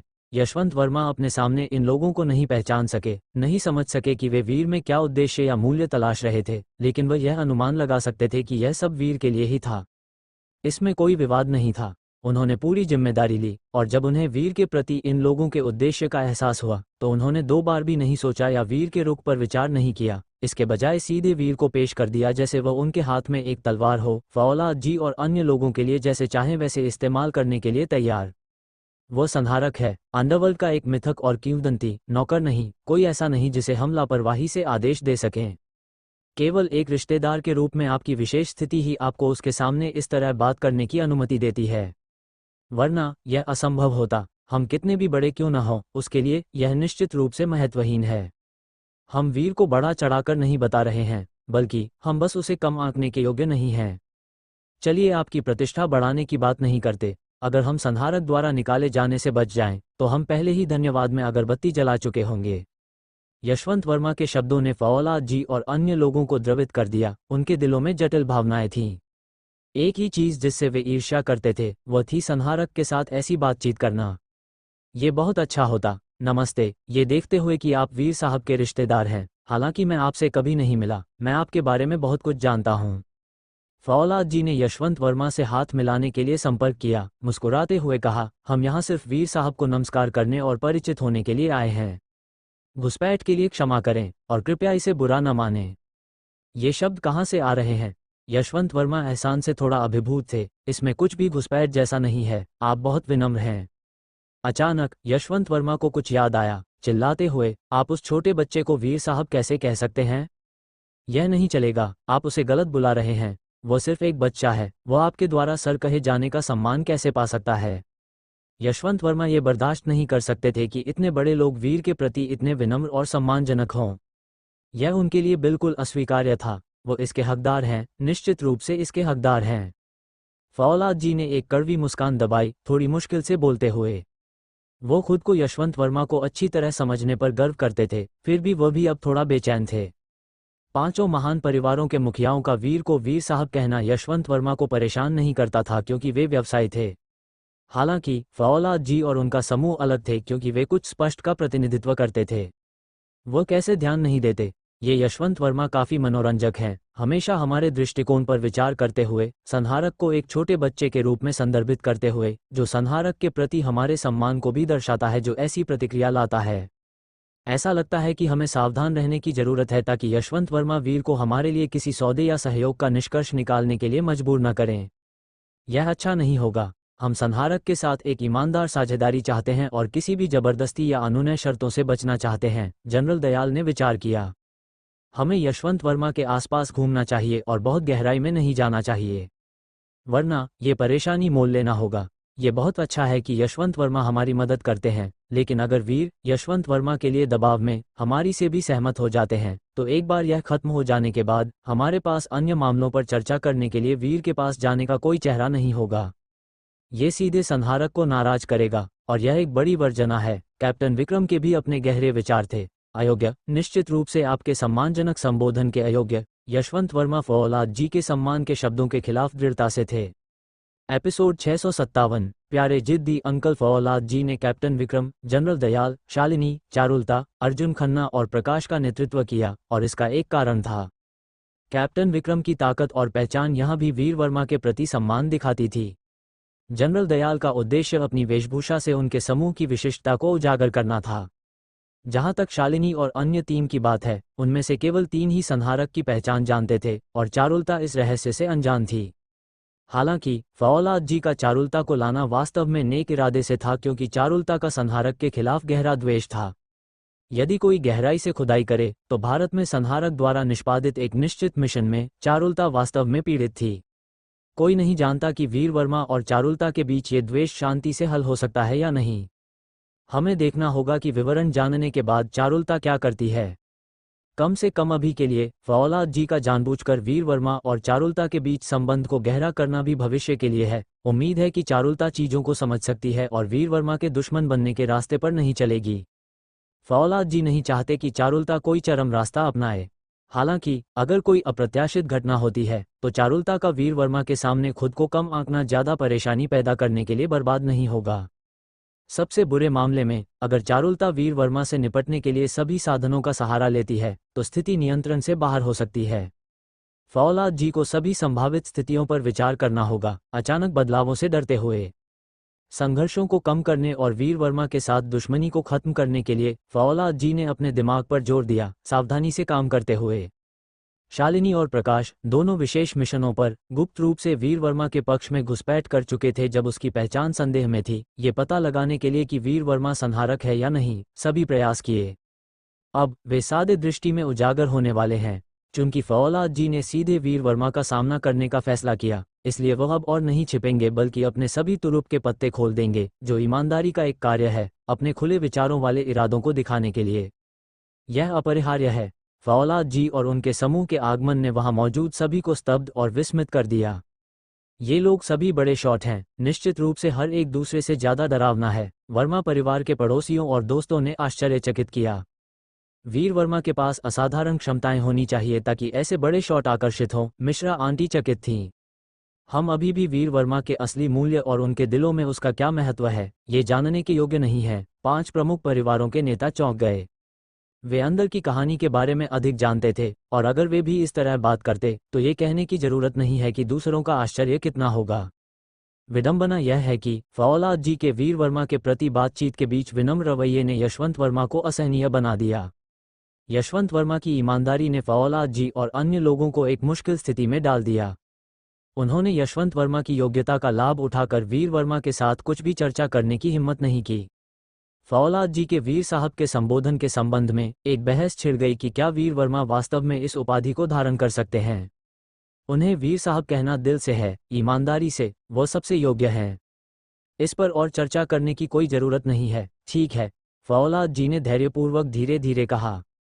ये स्वीकार्य नहीं है। भले ही वर्मा परिवार का एक बच्चा अविश्वसनीय रूप से सक्षम हो, वह आपसे ऐसी शिष्टाचार प्राप्त करने के योग्य नहीं है। यशवंत वर्मा ने दृढ़ता से फैसला किया, जिसे बदला नहीं जा सकता था। योग्यता, हमें संहारक के सामने उन्हें वीर साहब कहने का सम्मान है। ये पहले से ही सर्वोच्च गौरव है। फौलाद जी ने सोचा। उन्हें भी यह मुश्किल लगा। यशवंत वर्मा को अस्थायी रूप से अपना मन बदलने के लिए शब्द नहीं मिल रहे थे। यशवंत वर्मा संहारक के कौशल और प्रतिष्ठा से अनजान थे, जो समझ में आता था। हालांकि अगर यशवंत वर्मा इस तरह से हस्तक्षेप करना जारी रखते तो फौलाद जी और अन्य वास्तव में अजीब स्थिति में होते, निस्संदेह सिरदर्द देते। हस्तक्षेप करना बंद करो, उन्हें वीर वर्मा के साथ अपने मामलों को खुद संभालने दो। अनावश्यक रूप से चिंता क्यों करें। सुजाता वर्मा ने हस्तक्षेप किया, अपने पति की जिद के खिलाफ असहाय महसूस करते हुए। इसमें मुझे हस्तक्षेप करना ही होगा, भले ही मैं छोटे मामलों में दखल न दूं। यह एक ऐसा मामला है जिसमें मुझे दखल देना ही होगा, यशवंत वर्मा ने जोर देकर कहा, हठपूर्वक खुद से बात करते हुए। वे सभी एक संगठन के सदस्य हैं, एक दूसरे से ऊंचे पद पर। ये तथ्य कि ऐसे लोग वीर वर्मा को महत्व देते हैं वास्तव में वर्मा परिवार के लिए एक आशीर्वाद है। वर्मा परिवार को अभिमानी या दबंग नहीं होना चाहिए। तुम जिद्दी बूढ़े आदमी, सुजाता वर्मा ने पूरी तरह से परेशान होकर बड़बड़ाया। उनके पास कहने के लिए और कुछ नहीं था। ये कैप्टन विक्रम और जनरल दयाल ने एक दूसरे को देखा। दोनों की आंखों में कड़वी मुस्कान और लाचारी का संकेत था। क्या आप हमारी इतनी परवाह करना बंद नहीं कर सकते? अगर आप इसी तरह लगे रहे तो आपकी सद्भावना उल्टी पड़ सकती है, कैप्टन विक्रम ने सोचा, बहुत निराश होकर। मैंने कभी ऐसी स्थिति का सामना नहीं किया जहां दूसरों की सद्भावना हमें असहज महसूस कराती है, जनरल दयाल ने कड़वी हंसी के साथ कहा। शालिनी और अन्य लोग वहां खड़े थे, हस्तक्षेप करने में असमर्थ थे और केवल लाचारी से यशवंत वर्मा को देख सकते थे। आप सच में प्यारे हैं, फौलाद जी ने काफी देर तक सोचने के बाद सोचा, अपने दिल में यशवंत वर्मा को ऐसा मूल्यांकन देते हुए। यशवंत वर्मा ने स्वाभाविक रूप से फौलाद जी और अन्य लोगों के चेहरों पर परेशान भावों को देखा। फिर उन्होंने अपनी नजरें वीर वर्मा की ओर घुमाईं और जोर से पुकारा, वीर, यहाँ आओ। इस समय वीर और आन्या एक साथ फुसफुसा रहे थे। फौलाद जी और अन्य लोगों के आगमन के संबंध में दोनों को अप्रत्याशित लगा, लेकिन जल्दी ही इससे समझौता कर लिया। कोई आश्चर्य नहीं दिखाया। मैंने पहले ही इसके बारे में सोच लिया था। तुम्हारी विशेष पहचान के कारण संगठन ने बहुत पहले ही तुम्हारे पास किसी को लगा दिया था। मैं अनुमान लगा सकती थी कि यह प्रकाश था, लेकिन कभी नहीं सोचा था कि शालिनी की भी संगठन द्वारा व्यवस्था की गई थी। आन्या ने धीरे से बात की, अब कई मामलों को समझ रही थी। शालिनी के साथ वे सभी मुलाकातें, अजनबियों से परिचितों तक, सब योजनाबद्ध लगती थीं। मेयर नागर का पतन और मेयर चंद्र प्रकाश का उदय इसका सबसे अच्छा सबूत है। आन्या ने शालिनी की छिपी पहचान के प्रति शांति से बात की। हालांकि शालिनी के छिपे उद्देश्यों के साथ दृष्टिकोण से नाखुश थी, उसने इस पर ज्यादा ध्यान नहीं दिया क्योंकि शालिनी के साथ उसका रिश्ता विशेष रूप से करीबी नहीं था। शालिनी, गुप्त अजगर बेस के खुफिया विभाग की प्रमुख, कोड नाम कमल, वीर ने अपने दिल में शालिनी की पहचान की। केवल इसी बिंदु से ये स्पष्ट है कि वह लंबे समय से शालिनी की पृष्ठभूमि जानता था। उसने शांति से कहा, आसमान में आंखें मुझे देख रही हैं और जमीन पर भी आंखें हैं। मेरी पहचान की पुष्टि करने के लिए उन्होंने कोई कसर नहीं छोड़ी, और इसकी पुष्टि करने के बाद सीधे मुझे ढूंढने नहीं आए बल्कि सही अवसर का इंतजार किया। सचमुच श्रमसाध्य, यशवंत वर्मा बोले। इस प्रकार वीर और आन्या ने अपनी बातचीत तुरंत बंद कर दी। एपिसोड 658, आमने सामने बात करने की काबिलियत। वीर और आन्या ने यशवंत वर्मा को देखा, जो गंभीरता से लोगों को बुला रहे थे, और उन्होंने इस बारे में ज्यादा नहीं सोचा। उस संगठन ने वीर के आसपास अपने लोग रखने के लिए बहुत मेहनत की थी, सिर्फ उसकी पहचान का पता लगाने के लिए। प्रकाश से लेकर शालिनी तक, ये वो लोग थे जिनके बारे में आन्या सोच सकती थी कि वे उस संगठन के थे, और हर कोई वीर को निशाना बना रहा था। ये तो वो लोग थे जो सामने थे। वीर बहुत अच्छी तरह और गहराई से समझता था कि संगठन ने सिर्फ उसकी पहचान की पुष्टि करने के लिए एक बड़ी कीमत चुकाई थी। ये कुछ ऐसा था जिसके बारे में वो आन्या से भी ज्यादा जानता था। जो लोग सामने थे, उनके अलावा गुप्त रूप से न जाने कितनी आंखें उस पर नजर रख रही थीं। अब फौलाद जी खुद प्रकाश और शालिनी को यहाँ लेकर आए थे, अपने पत्ते खोलते हुए वीर के साथ एक खुली और ईमानदार बात करना चाहते थे। जिस पल से ओल्ड सिंघानिया सामने आए थे, वीर उसी पल का इंतजार कर रहा था। उसने बस यह उम्मीद नहीं की थी कि फौलाद जी ऐसा समय चुनेंगे। फौलाद जी शालिनी और दूसरों को भी अपनी ईमानदारी दिखाने के लिए लाए थे, भेजे गए लोगों की पहचान उजागर करते हुए, जिसका मकसद वीर का भरोसा जीतना था। वे सभी पिछले तरीके अब खुले में रखे गए थे, अब उन चालों की कोई जरूरत नहीं थी। अंकल तुम्हें फिर से डांटेंगे, आन्या ने यशवंत वर्मा पर एक नज़र डाली और चिढ़ाते हुए कहा, अंकल को नहीं पता कि तुमने कितनी महारत हासिल की है, तुम संगठन के लिए कितने कीमती हो, लेकिन अंकल को ज्यादा जानने की जरूरत भी नहीं है। सिर्फ फौलाद जी का तुम्हारे प्रति सम्मानजनक रवैया ही अंकल के लिए तुम्हें एक अच्छा लेक्चर देने के लिए काफ़ी है। जो अंकल नहीं जानते वो ये है कि वो तुम्हारे साथ जितने सख्त होंगे, फौलाद जी और दूसरों के लिए यह उतना ही बड़ा सिरदर्द बन जाएगा। उनमें से कोई भी तुम्हें नाराज नहीं करना चाहता, यहाँ तक कि तुम्हें थोड़ा सा भी नाखुश नहीं करना चाहता। वे तुम्हारा भरोसा चाहते हैं, फिर तुम्हारी मदद, यहाँ तक कि अपनेपन का एहसास भी। आन्या ने लापरवाही से कहा, अंकल के ऐसे होने से फौलाद जी और दूसरों को स्थिति मुश्किल लग रही है। उन्हें डर है कि अंकल के दखल से चीजें और बिगड़ जाएंगी, जिससे ये सब करना बेकार हो जाएगा। फिर भी अंकल मुझे सबक सिखाने वाले हैं, मैं डांट से नहीं बच सकता, वीर ने लाचारी से कहा। जहाँ तक फौलाद जी जैसे लोगों की बात है, मुझे उनमें कोई खास दिलचस्पी नहीं है। ये तो बस ऐसा ही है, वे देर सवेर आएंगे ही। मैं इस पल का हमेशा से इंतजार कर रहा था। जब वे अब यहाँ हैं, तो ये बस ऐसा ही है, यह कोई बड़ी बात नहीं है। तुम्हें शायद परवाह ना हो, लेकिन शालिनी और प्रकाश ने बड़ी मेहनत से हमसे संपर्क किया, फिर हमसे जान पहचान बनाने के मौके बनाए। अब ऐसा लगता है कि यह सब तुम्हारी पहचान के लिए ही था, आन्या ने थोड़ी नाराजगी के साथ कहा, खासकर शालिनी। मुझे उसके इरादों की परवाह नहीं है। उसने हमसे संपर्क करने के लिए जो अथक प्रयास किया वह वाकई गलत है। शालिनी के बुरे इरादों के बारे में आन्या को स्वाभाविक रूप से शिकायत और असंतोष महसूस हुआ। हालांकि शालिनी के साथ उसका रिश्ता गहरा नहीं था, लेकिन कुछ दोस्ती तो थी। शालिनी की काम और विश्वास के प्रति वफादारी गलत नहीं थी, लेकिन ये धोखेबाज व्यवहार बहुत शर्मनाक था। उन लोगों के बारे में ज्यादा चिंता मत करो। संगठन के लोग, खैर अदिति चौहान ही एकमात्र सच्चा कनेक्शन है।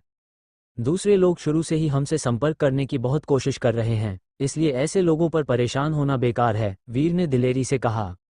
वो ऐसा ही था, मकसद चाहे जो भी हो, शुरू से ही उसकी पहचान जानने के लिए उससे संपर्क करना। ऐसे लोग वाकई गुस्सा दिलाने वाले होते हैं। फिर भी ऐसे लोगों और घटनाओं के बारे में परेशान न हों। ये खुद के साथ नाइंसाफी है, बेहतर है कि उदार बने और परवाह न करें। तुम बिल्कुल सही कह रहे हो, आन्या ने शांति से सहमति जताई। तुम लोग देर क्यों कर रहे हो? मैंने तुम्हें यहाँ आने के लिए कहा, सुना तुमने? यशवंत वर्मा ने और जोर से आग्रह किया। यशवंत वर्मा फौलाद जी और दूसरों के पास गए। वीर और आन्या को कोई आपत्ति नहीं थी, इसलिए यशवंत वर्मा और उन दोनों के बीच अभी भी कुछ दूरी थी। यशवंत वर्मा ने मूल रूप से वीर को फौलाद जी से बात करने के लिए बुलाया था, और वीर और आन्या को बातें करते देख वो और बर्दाश्त नहीं कर सके और जोर से आग्रह किया।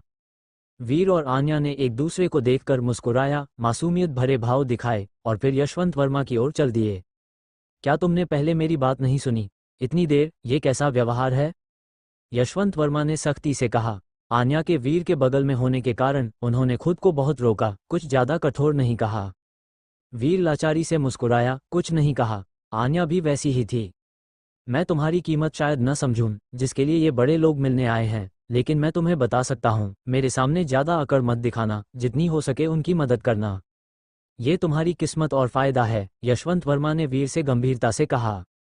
मैं समझ गया अंकल, वीर ने गंभीरता से सिर हिलाया। ये हुई ना बात। याद रखना मैंने क्या कहा, मेरे साथ बेवकूफ बनने का नाटक मत करना, यशवंत वर्मा ने चेतावनी दी। सुजाता वर्मा ने बीच में कहा, ठीक है, उन्हें बातें करनी है, तुम बीच में मत आओ। यशवंत वर्मा और सुजाता वर्मा दोनों जानते थे कि फौलाद जी को वीर से कुछ जरूरी बातें करनी हैं, इसलिए वे वहां से चले गए, उन्हें पर्याप्त जगह देते हुए। नमस्ते वीर साहब, यशवंत वर्मा के जाने के बाद फौलाद जी ने खुशी से कहा, मैं लंबे समय से आपका प्रशंसक रहा हूं। आज मुझे आखिरकार आपके साथ आमने सामने खड़े होने का मौका मिला है। यशवंत वर्मा आखिरकार चले गए, वरना फौलाद जी के वीर को वीर साहब कहने पर यशवंत वर्मा वीर को आसानी से नहीं छोड़ते। ये हमारे लिए मुश्किल हो जाता, जनरल दयाल और कैप्टन विक्रम ने अजीब तरह से सोचा। आमने सामने खड़े होने के मौके पूरी तरह से आपके हाथ में हैं। जब भी आप मिलना चाहते हैं तभी ऐसा होता है, आप ये पहले भी कर सकते थे। ये सब आपके अनुमान के तहत है। जिस तरह से आप कह रहे हैं, ऐसा लगता है जैसे मैं बहुत व्यस्त हूँ, आपसे मिलने का समय नहीं है, वीर ने बिना किसी लिहाज के कहा। हम सब जानते हैं, मैं आपकी नाक के नीचे ही था, पता नहीं आप कब से मेरा अध्ययन कर रहे हैं। दिखावा छोड़िए, इस मौके का फायदा उठाकर सब कुछ बता दीजिए। वीर काफी उदासीन था, फौलाद जी की पहचान की परवाह किए बिना वो सब कुछ कह रहा था जो समझाने की जरूरत थी। फौलाद जी ने कोई नाराजगी नहीं दिखाई, वे गहराई से समझते थे कि वीर के पास उनके सामने कुछ भी कहने की काबिलियत है। इसके विपरीत संहारक के साथ आमने सामने बातचीत करने का सौभाग्य मिलना एक बहुत बड़ा सम्मान था। कैप्टन विक्रम और जनरल दयाल वीर की पहचान जानते थे, इसलिए न केवल उन्हें वीर की बातों से कोई असुविधा महसूस नहीं हुई, बल्कि उन्हें लगा कि ये वास्तव में वे शब्द थे जो संहारक ही कह सकता था। शालिनी, चारुलता, अर्जुन खन्ना और प्रकाश चारों समझ गए थे कि यह मुलाकात असाधारण थी, इसलिए उन्होंने दखल नहीं दिया और चुपचाप एक तरफ खड़े रहे। एपिसोड 659, खुली और ईमानदार बात। वीर ने बेबाकी से बात की, जिससे काफी हलचल मच गई। फौलाद जी ने बुरा नहीं माना, बल्कि उन्होंने दयालुता से मुस्कुराते हुए कहा, वीर साहब साफ साफ बात करते हैं, मैं सच में इसकी तारीफ करता हूँ। फिर उन्होंने विषय बदला और कहा, क्या हम पूरी तरह से बातचीत करने के लिए कोई निजी जगह ढूंढ सकते हैं? हाँ, हम कर सकते हैं, वीर ने काफी आसानी से सहमति दे दी। एक अलग कमरा ढूंढकर वीर और फौलाद जी अंदर चले गए। कैप्टन विक्रम और जनरल दयाल बाहर पहरा दे रहे थे, साथ में शालिनी, चारुलता, अर्जुन खन्ना और प्रकाश भी थे। एक पल की हिचकिचाहट के बाद शालिनी आन्या के पास चली गई। प्रेसिडेंट सिंघानिया, इस बार आपसे मिलकर ऐसा लग रहा है जैसे हमारे बीच एक खाई है। आप मुझसे नफरत करती दिख रही हैं, शालिनी ने स्पष्ट रूप से सच्चे इरादे से कहा। तुम ज्यादा सोच रही हो, आन्या ने लापरवाही से जवाब दिया। आप और मैं दोनों अच्छी तरह जानते हैं, जब से मेरी पहचान उजागर हुई है, हमारे बीच की थोड़ी बहुत दोस्ती भी टूट गई है, शालिनी ने ईमानदारी से कहा। लेकिन मेरी अपनी मुश्किलें हैं, मुझे उम्मीद है कि आप समझ सकती हैं। समझ सकती हूँ। बिल्कुल, मैं समझती हूँ, आन्या ने गंभीरता से कहा। एक दोस्त के तौर पर तुम अयोग्य हो। धोखे और गलत इरादों के साथ तुमने हर तरह की तरकीबें और योजनाएं अपनाई। चाहे जो भी हो, ये तुम्हारी कमी है, लेकिन अपने संगठन के प्रति वफादार किसी के लिए कुछ भी अजीब करना आश्चर्य की बात नहीं है। मुझे यकीन है कि तुम इस तर्क को और भी स्पष्ट रूप से समझती हो। प्रेसिडेंट सिंघानिया के शब्द सीधे निशाने पर लगे, सब कुछ साफ साफ कह दिया। शालिनी समझ गई कि आन्या की बातें जायज थीं। काम के नजरिए से उसने अच्छा किया, लेकिन एक दोस्त के रूप में उसका धोखा और बेईमानी अस्वीकार्य थी। कोई भी ऐसे दोस्त को अस्वीकार कर देगा। आन्या के दूर के लहजे की कमी के बावजूद उसके सरल शब्दों और रवैये ने सब कुछ समझा दिया। शालिनी ने गहराई से महसूस किया कि आन्या और वीर के साथ उसका छोटा सा रिश्ता अब मौजूद नहीं था। उसे इस पर बहुत दुख हुआ, लेकिन वह केवल वास्तविकता को स्वीकार कर सकती थी क्योंकि यह सब उसकी गलती थी। वह किसी और को दोष नहीं दे सकती थी।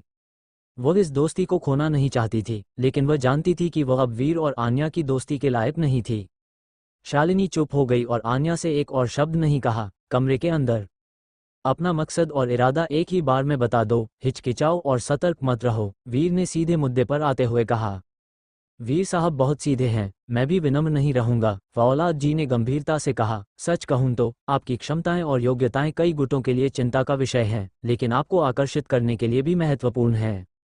संगठन स्वाभाविक रूप से आपकी दोस्ती और मदद पाने की उम्मीद करता है। अगर आप संगठन से कुछ लगाव महसूस करते हैं तो यह और भी बेहतर है। आपकी व्यक्तिगत युद्ध शक्ति के अलावा दिव्य मर्म चिकित्सा कौशल और हैकिंग विशेषज्ञता दोनों ही ऐसी चीजें हैं जिनका लोग विरोध नहीं कर सकते।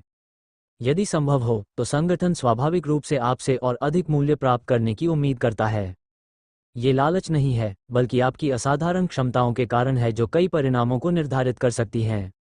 बेशक, मैं आपको इनमें से कुछ भी सिखाने के लिए मजबूर नहीं कर रहा हूँ।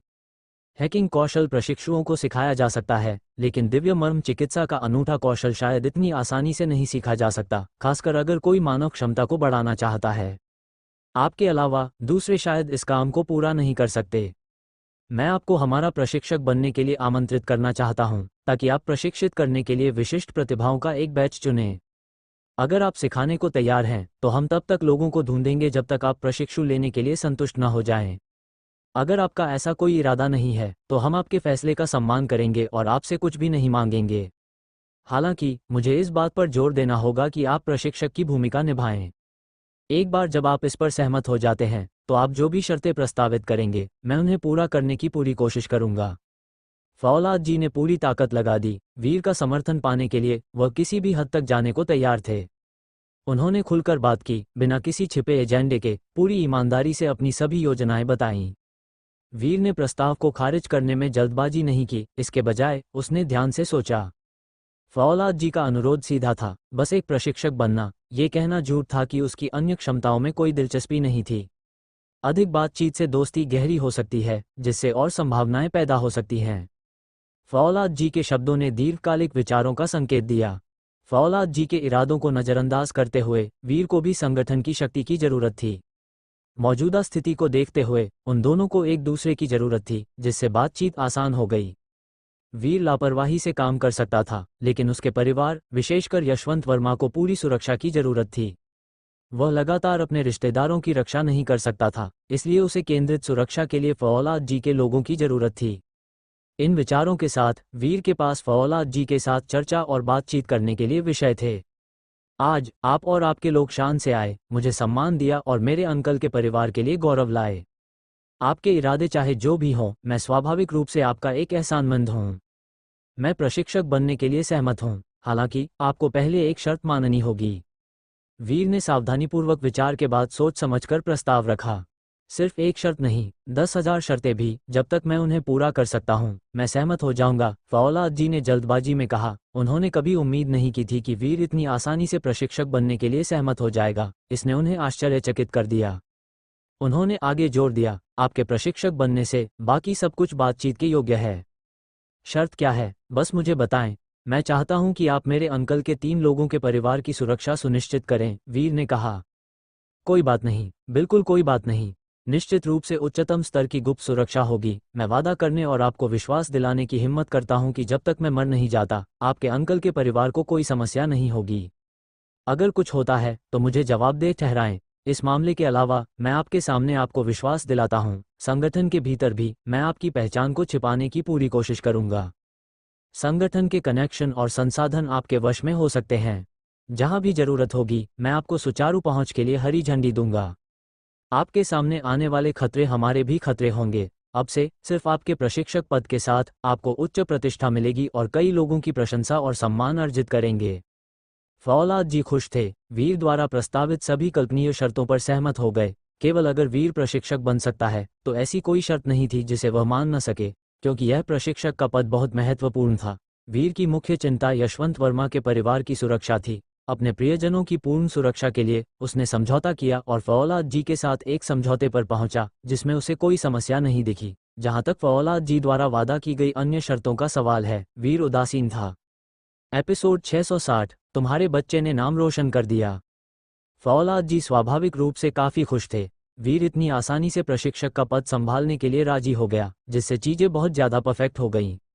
वीर की चाहे जो भी मांगें और शर्तें हों, वो उन्हें पूरा करने के लिए अपनी पूरी कोशिश करेंगे। ये तो छोड़ ही दीजिए, वीर की शर्त सिर्फ यशवंत वर्मा के परिवार की सुरक्षा सुनिश्चित करना थी। हालांकि यह फौलाद जी के लिए एक चुनौती थी, लेकिन ये कोई दुर्गम कठिनाई नहीं थी। यशवंत वर्मा के परिवार की पूरी तरह से सुरक्षा करना एक साधारण मुद्दा लग सकता है, लेकिन वीर के दुश्मन जितने मजबूत होंगे, उसके रिश्तेदारों के लिए खतरा उतना ही बड़ा होगा। यशवंत वर्मा के परिवार को धमकी देने वाली तरह तरह की मुसीबतें खड़ी हो सकती हैं। ये सोचते हुए वीर ने बार बार विचार किया और फिर इस फैसले पर पहुंचा। वरना वीर फौलाद जी के साथ ऐसा समझौता कैसे कर सकता था? वीर के लिए लगातार बढ़ते संकटों का सामना करते हुए जब तक यशवंत वर्मा का परिवार सुरक्षित है, उसे कोई चिंता नहीं होगी। वह हमेशा यशवंत वर्मा के परिवार की करीब से रक्षा नहीं कर सकता, लेकिन फौलाद जी के लोग ऐसा कर सकते थे, जिससे उसे संतोष मिलता। जब आपके पास समय हो, मैं आपको बेस पर ले जाऊंगा ताकि आप प्रशिक्षक की भूमिका के कामों से जल्दी परिचित हो सकें। फौलाद जी ने एक प्रसन्न मुस्कान के साथ कहा, मैं कुछ विशिष्ट प्रतिभाओं का चयन करूंगा और फिर आपको उनमें से फिर से चुनने दूंगा। प्रशिक्षक के रूप में आप मुझे बता सकते हैं कि प्रशिक्षुओं के लिए आपकी क्या आवश्यकताएं हैं? मैं पहले से तैयारी कर लूंगा, कोई जल्दी नहीं है। इस अवधि के बीत जाने के बाद इस बारे में बात करते हैं। वीर ने उदासीनता से कहा, किस तरह के लोगों का चयन करना है यह आप पर निर्भर है। एकमात्र शर्त कठिनाई सहने की क्षमता है। मैंने बहुत जल्दबाजी की, उसके लिए मुझे माफ कर दीजिए। फौलाद जी ने अजीब तरह से मुस्कुराते हुए कहा, अपनी माफी व्यक्त करते हुए। इस समय वीर और आन्या अपनी सगाई के महत्वपूर्ण मोड़ पर थे। इस मामले पर जोर देना वास्तव में लापरवाही थी। इसमें कोई आश्चर्य नहीं कि फौलाद जी ने अपना आपा खो दिया। ये सब इसलिए था क्योंकि वीर की प्रतिबद्धता बहुत बड़ी थी। वह कैसे रोमांचित न होते। फौलाद जी ने आत्मविश्वास से आश्वासन दिया, मैं एक बात की गारंटी दे सकता हूँ, मैं जिसे भी चुनूंगा वह निश्चित रूप से मेहनती और लचीला होगा। बहुत जल्दी डींगे मत मारो, कठिनाई सहना एक आवश्यक शर्त है। मानव क्षमता को अनलॉक करने के लिए मर्म बिंदुओं को उत्तेजित करते समय कौन जानता है कि कितना दर्द सहना पड़ेगा। अपेक्षित परिणाम प्राप्त करने के लिए लगभग जीवन और मृत्यु की पीड़ा सहनी पड़ती है, अन्यथा यह असफलता में समाप्त होता है। बेकार की बातें, वीर ने सार्थक रूप से कहा। उसने व्यक्तिगत रूप से छाया और हंसा को प्रशिक्षित किया था और अब छाया की ताकत जबरदस्त थी, लेकिन सहे गए महान दर्द को शायद केवल छाया ही गहराई से महसूस कर सकती थी। यहाँ तक कि हंसा, जिसे रक्त गुलाब संगठन के कठोर शासन द्वारा प्रशिक्षित किया गया था, वीर के अधीन असहनीय पीड़ा से नहीं बच सकी। मैं आपकी बताई गई आवश्यकता पर विशेष जोर दूंगा। फौलाद जी को तुरंत एहसास हुआ कि प्रश्न के प्रति उनका दृष्टिकोण बहुत सरल था। वीर के जोर के साथ साथ स्पष्टीकरण को देखते हुए वह सहे गए कष्टों की सीमा की कल्पना नहीं कर सकते थे। फौलाद जी के साथ बातचीत करने के बाद वीर फिर कमरे से बाहर निकल गया। वीर साहब, कैप्टन विक्रम और जनरल दयाल ने सम्मानपूर्वक अभिवादन किया। वीर ने विनम्रता से सिर हिलाया, फिर आन्या के साथ चला गया। कैप्टन विक्रम और दूसरों को बिना अभिवादन किए, कैसा रहा, चर्चा कैसी रही? कैप्टन विक्रम और जनरल दयाल उम्मीद से भरे फौलाद जी के चारों ओर जमा हो गए। शालिनी, चारुलता, अर्जुन खन्ना और प्रकाश ने भी उम्मीद भरी भावनाएं रखीं। बातचीत सफल रही। फौलाद जी ने प्रसन्न शब्दों के साथ कहा, उन 3 शब्दों को ऐसे कहा जैसे उनके दिल से एक भारी बोझ उतर गया हो, जिससे उन्हें बहुत सुकून मिला। सच में, ये तो बहुत बढ़िया है, लेकिन ये थोड़ा बहुत आसान लगता है। इतनी जल्दी हमने संहारक को हमारी मदद करने के लिए मना लिया। कैप्टन विक्रम और अन्य लोग लगातार खुश थे, यह महसूस करते हुए कि संहारक से बात करना इतना मुश्किल नहीं था। जिस तरह से मुद्दा इतनी आसानी से हल हो गया, उसे देखते हुए यह आश्चर्यजनक रूप से आसान था, जिससे चीजें तेजी से सरल हो गईं। पहले हमने मुद्दे को बहुत जटिल बना दिया था। कारण संहारक की जबरदस्त प्रतिष्ठा में निहित है, जिसने हमारी धारणा को प्रभावित किया। इसलिए हमारा दृष्टिकोण बदल गया था। फौलाद जी ने प्रतिबिंबित किया, वास्तव में संहारक काफी सीधा है। यदि आप सच्चे इरादा दिखाते हैं और षड्यंत्र से बचते हैं, तो आप उसकी सद्भावना अर्जित करेंगे। अपना उद्देश्य प्राप्त करने के बाद फौलाद जी और अन्य लोगों के लिए मेजबान से विदाई लेने और जाने का समय था। मुख्य उद्देश्य संहारक की सहायता प्राप्त करना था, जबकि दूसरा उद्देश्य वर्मा परिवार को पर्याप्त सम्मान देना था, ताकि पड़ोसियों और दोस्तों को पता चले कि वर्मा परिवार के पास महत्वपूर्ण समर्थन और हैसियत है।